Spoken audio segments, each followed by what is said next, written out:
ये पोजीशन नहीं मिला ना यार बस कर यार बस ना सुन बस ना मजा बैक लाइन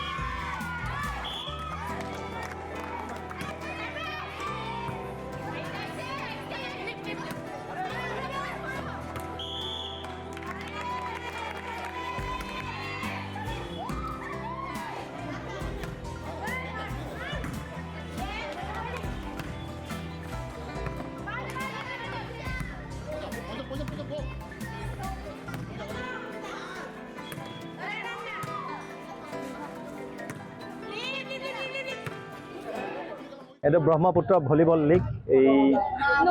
এই ব্ৰহ্মপুত্ৰ ভলীবল লীগত আজি আমি বেদেতি উদ্দীপ্তচৰা ভলীবল কোচিং চেণ্টাৰ আৰু লোহিতমুখ ভলীবল কোচিং চেণ্টাৰ ছোৱালী দলৰ মাজত আজি ইয়াতে খেল অনুষ্ঠিত হ'ল। ইয়াত ৩-০ গেমত আমি বিজয় সাব্যস্ত কৰিছোঁ। ইয়াৰ আগতে আমি এখন খেল লোহিতমুখত আমি তেওঁলোকৰ হোম গ্ৰাউণ্ডত খেলিছিলোঁ আৰু আমি তাত ৩-০ গেমত আমি হাৰিছিলোঁ। আচলতে গ্ৰাম্যাঞ্চলৰ এই ভলীবলৰ প্ৰতিভাসমূহ উলিয়াই আনিবৰ কাৰণে ব্ৰহ্মপুত্ৰ ভলীবল লীগ আৰম্ভ কৰিছিলে অসমৰ সুসন্তান তথা ভাৰতৰ প্ৰাক্তন ভলীবল খেলুৱৈ তথা অধিনায়ক আছিলে তেখেত এছিয়াৰ শ্ৰেষ্ঠ ব্লকাৰ আছিলে। তেখেতৰ নেতৃত্বত এতিয়া গ্ৰাম্যাঞ্চলৰ গাঁৱে গাঁৱে এই ব্ৰহ্মপুত্ৰ ভলীবল লীগ আৰম্ভ হৈছে আৰু এই ব্ৰহ্মপুত্ৰ ভলীবল লীগৰ এটা সুখবৰ যে ইতিমধ্যে এই ব্ৰহ্মপুত্ৰ ভলীবল লীগক ইণ্টাৰনেশ্যনেল যি ভলীবল ফেডাৰেশ্যন আছে সেই ফেডাৰেশ্যনে পৃথিৱীৰ ভিতৰত সৰ্ববৃহৎ গ্ৰাম্যাঞ্চলৰ ভলীবল লীগ হিচাপে স্বীকৃতি দিয়াটো এইটো অতিকে সুখবৰ আমাৰ অসমৰ কাৰণে। আৰু ইয়াৰ জৰিয়তে তেখেতসকলে এটা কাম কৰিছে যে এই টীমবিলাক যিবিলাক আছে সামান্যভাৱে সকাহ দিবৰ কাৰণে তেওঁলোকে জাৰ্চি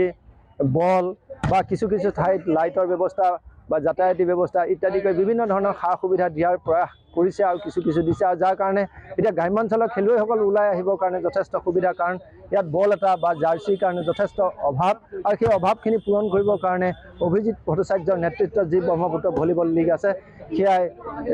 সাৰ্থকতা কৰিছে বুলি আমি ভাবিছোঁ। আৰু ভৱিষ্যতৰ দিনত ইতিমধ্যে আজিৰ পৰা 4 বছৰৰ আগতে এই ভলীবল লীগখন এইবাৰ ৫ম বৰ্ষৰ কাৰণে এয়া অনুষ্ঠিত হৈছে আৰু জানুৱাৰী শেষৰ সপ্তাহত তেজপুৰত ইয়াৰ যি ছুপাৰ ভলীবল লীগ হ'ব তাত ইণ্টাৰনেশ্যনেল ভলীবল ফেডাৰেশ্যনৰ সভাপতি ডাঙৰীয়া অসমলৈ আহিব। এইটো খুব ভাল কথা যে ভলীবলৰ কাৰণে তেখেত তেজপুৰলৈ আহিব।